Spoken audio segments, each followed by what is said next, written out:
Good morning. It's Wednesday, the 5th of October.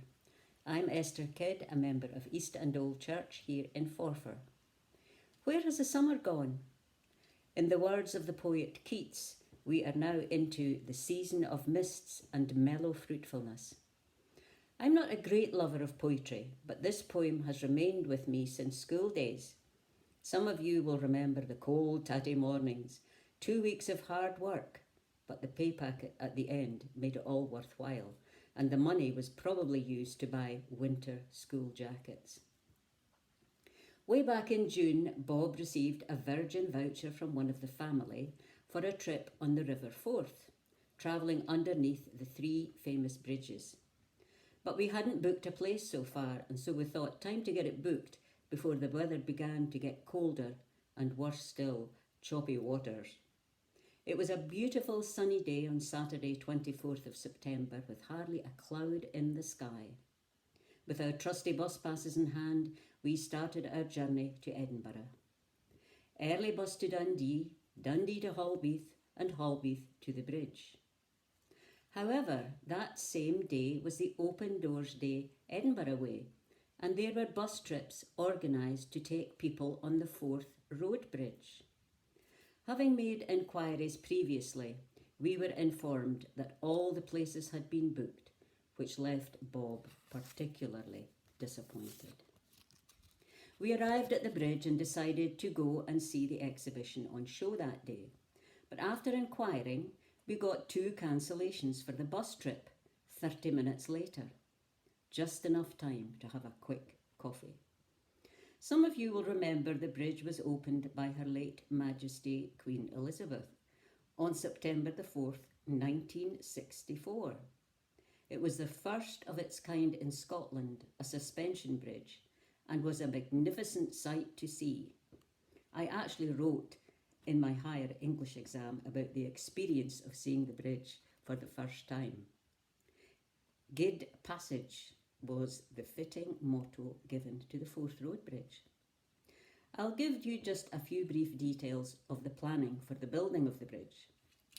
First proposals for a road bridge were put forward as early as 1923, and work to investigate suitable sites began in 1929.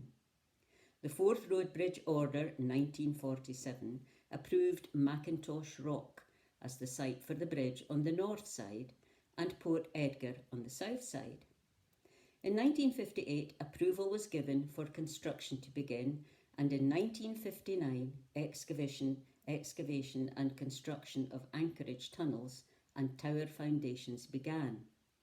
Jump a few years and a lot of hard work, in 1964, the Forth Road Bridge opened to traffic.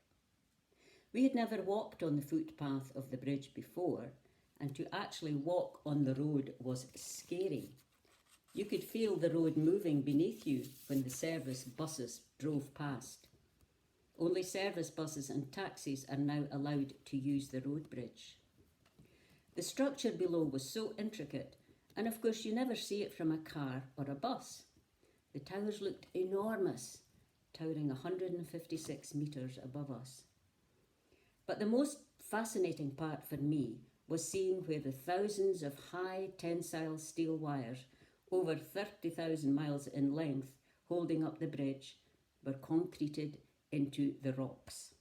The main cables are anchored in concrete, cast in tunnels up to 79 metres into the rock on each shore. We travelled to the North Queensferry side of the bridge, and it was amazing. We were seeing something not normally seen.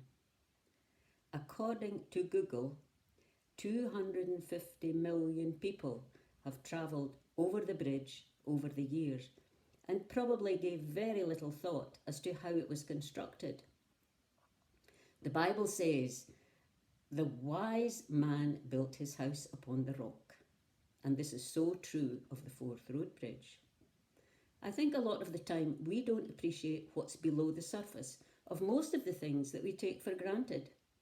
And people are the same in a way, because often we judge others by what we see on the surface and don't care to find out what is inside.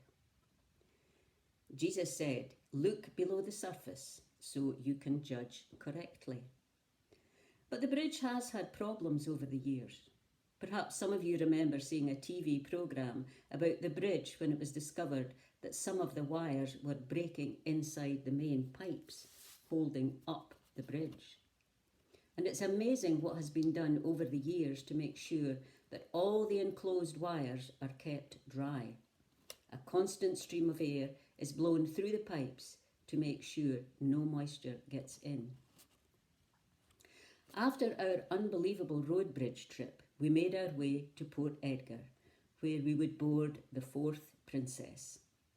I'm not a particularly keen boat person and definitely not on the sea, but there was not a ripple on the river that afternoon. It was so calm. We were soon on our way, enjoying a scone and coffee as we sailed along. We were lucky to see a couple of seals basking in the sunshine on a buoy in the river. We travelled quite a way upriver and past Black Ness Castle, built in the shape of a boat. The castle was also used for filming parts of the Outlander series on TV. But the most fascinating part for me was seeing underneath the three majestic structures of the Forth Railway Bridge, the Forth Road Bridge sandwiched between it and the Queensferry crossing, the newest bridge.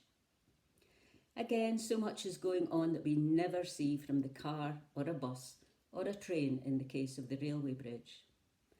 I'm not at all mechanically or scientifically minded, but I can appreciate the planning and skill and work that goes into producing such magnificent structures. If you ever get the chance to go on the Forth boat trip, take it because it's a great experience. You'll learn about things and discover the dedication of those now protecting the road bridge. And you will learn things that you never knew before. We then made our weary way home, again with bus passes in hand. Remember, don't judge a book by its cover. Have a good week.